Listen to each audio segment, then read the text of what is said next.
This is a mess. No, no, no. Woman is Ladies. Oh, Lord. A feeling. Judge Lauren Lake presides over a roller coaster of disputes where the stakes are high and the truths are elusive. In these intense moments captured on camera, passions flare, secrets unravel, and the quest for paternity intertwines with the complexities of human relationships. From heated accusations to unexpected twists, each case is a puzzle waiting to be solved. Join me as we dive into 3 riveting episodes that showcase the raw power of truth-seeking, the fragile nature of trust, and the unyielding determination to uncover what's hidden beneath the surface. Get ready for a front-row seat to the captivating showdowns, as Judge Lake navigates the stormy waters of paternity disputes in the unscripted theater of Paternity Court. In this episode of Paternity Court, a man named Mr. Morris is in court because he believes he's the father of one of Miss Thorpe's twins. He's convinced that he's the father of the twin named London, not the other one. Mr. Morris says that a faulty home DNA test wrongly separated him from his daughter, London. He's here to fix this problem with the help of Judge Lauren, who is overseeing the case. Judge Lauren mentions that Mr. Morris had talked about the DNA test results on social media, indicating that he wasn't the father of the twins. Mr. Morris clarifies that he didn't confess to making mistakes during the test. However, it's clear that he's really determined to prove that he is the father. The situation becomes more complex when the judge learns about Mr. Morris's relationship with the twins. The twins call him Uncle Twan instead of Daddy. This puzzles the judge because Mr. Morris has been very involved in their lives since they were born.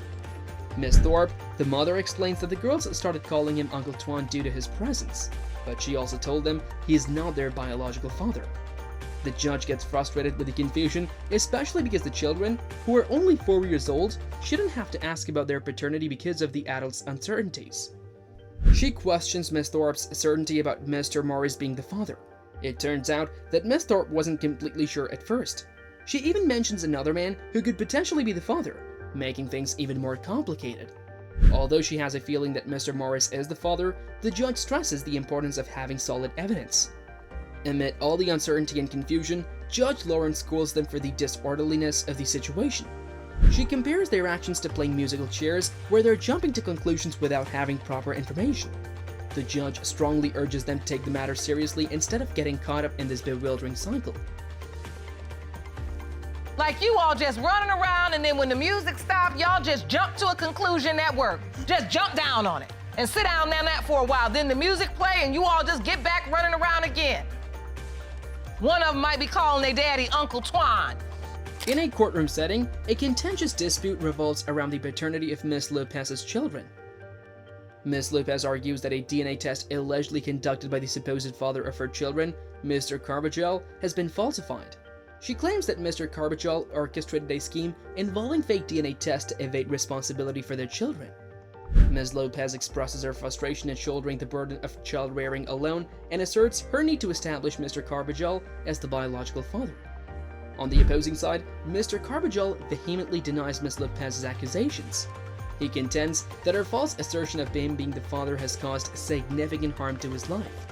Mr. Carbajal insists that he is innocent of any DNA testing scam and is determined to prove his innocence. The tension escalates as Ms. Lopez's claims spark controversy from the very start of the courtroom proceedings. An image of a man holding a baby is brought into the discussion. This image appears to be a point of contention between the parties. Ms. Lopez sent this image to Mr. Carbajal, suggesting that he should take responsibility for his alleged children. However, Mr. Carbajal questions the validity of this argument, asserting that the image doesn't necessarily prove anything substantial. Amid the arguments, Ms. Carbajal's sister, Christina, intervenes. The judge seeks clarity by asking Ms. Carbajal about the timing of the image and the subsequent pregnancy. It becomes apparent that the image may have been sent when Ms. Lopez was already expecting. Despite the intensity of the exchange, the central question of whether anyone else was involved with Ms. Lopez remains unsolved. As the courtroom drama unfolds, the focus shifts to the results of a DNA test concerning a 2-year-old child named Eliana Lopez. The DNA test outcome reveals that Mr. Carbajal is not the father of Eliana. However, Judge Lake is not satisfied with the situation. She points out that a professional DNA test was conducted, making the arguments over a home DNA test irrelevant. The judge's attention then turns to the issue of truthfulness. She expresses her disapproval of any false statements made on her show, emphasizing that lying on matters of paternity is unacceptable. The judge chastises Ms. Lopez for her inconsistencies and attempts to tarnish Mr. Carbajal's reputation. Despite the back-and-forth arguments and the emotional intensity of the courtroom proceedings, the essential question of the paternity remains unresolved due to the lack of concrete evidence. The judge underscores the importance of truthfulness and responsible behavior both within the court and in personal matters. In this particular episode of Paternity Court, the focus is on a dispute involving an 11-month-old baby. The presiding Judge Lake decides to employ a voice test as a means to unravel potential betrayal within the relationship. You are certain that the plaintiff is Moon's father and hope to prove it and save your family. Is that correct? The plaintiff, Mr. Reyes, is confident that he's the father of the baby named Moon, and he's determined to prove it in order to salvage his family. Judge Lake addresses Mr. Reyes, confirming his intention to establish his paternity and save his family. On the other side, Miss Prickett, the defendant, expresses her belief that there's a chance that Mr. Reyes might not be the father. She states that she would like to find closure on the matter. The judge empathizes with the situation where Mr. Reyes is raising a child that he suspects might not be his. During the hearing, Miss Prickett and Mr. Reyes share their relationship history. They were together for about a year and seemed to have a healthy partnership. I was sleeping, so I just woke up and I thought, I need to get this done. We have issues. And That don't make no kind of sense. I just woke up in the middle of the night and said I need to resolve issues with my ex. Although they had faced some difficulties and trust issues in the past, they managed to resolve them. Mr. Reyes admits to have accused Miss Prickett of cheating before, but he found out that his suspicions were unfounded. However, Mr. Reyes' doubts resurfaced when he encountered some unusual occurrences. One incident involved Miss Prickett leaving the house at odd hours of the night and returning later. Miss Prickett explains that she felt the need to address issues with her ex-partner during those hours. Judge Lake questions the rationality of her actions, highlighting that it's not common for someone to leave their partner's side in the middle of the night to meet an ex. Another incident involved Miss Prickett being at a gas station, where a random man filled her gas tank and gave her $100. She claims this was an unexpected and bizarre encounter. Mr. Reyes finds it hard to believe her explanations, especially given her lack of communication with him during those times. As the testimony unfolds, Judge Lake reacts strongly to Miss Prickett's explanations, expressing her skepticism and frustration. The judge's nameplate even becomes a point of humor during the proceedings.